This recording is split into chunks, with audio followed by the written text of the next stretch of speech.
সালাতে দোয়া কবুল হয়। সালাতে দোয়া কবুলের 3 জায়গা। একটা হচ্ছে তাকবীরে তাহরিমার পরে আমরা সানা পড়ি না, আমরা তো একটা পড়ি। আল্লাহর হাবিব সুন্নাহ এবং নফল নামাজে আরো পড়তেন সানা, ওই দোয়া কবুল হয়। 2 নম্বর জায়গা সালাতে সেজদায় পড়ে দোয়া করলে কবুল হয়। আকরাবু মা ইয়াকুনুল আবদু মির রাব্বিহি ওয়া হুয়া সাজিদ ফাকসিরু ফিহি দুআ। বান্দা যখন সেজদায় লুটিয়ে পড়ে বান্দা আল্লাহর সবচেয়ে কাছে চলে যায়। তা কিন্তু বিশ্বনবী বলে সেজদাটা তোমার রবের কুদরতি পায়ের উপরে পড়েছে। সেজদায় পড়ে দোয়া করেন।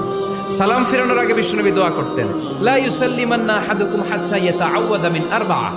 আল্লাহর হাবিব বললেন 4 জিনিস থেকে পানাহ না আছে আমার কোন উম্মত যেন সালাম না ফিরায়। তারা যেন পড়ে আল্লাহুম্মা ইন্নী আউযু বিকা মিন আযাবিল কবর, আউযু বিকা মিন আযাবি জাহান্নাম, আউযু বিকা মিন ফিতনাতিল মাহইয়া ওয়াল মামাত, আউযু বিকা মিন ফিতনাতিল মাসিহিদ দাজ্জাল।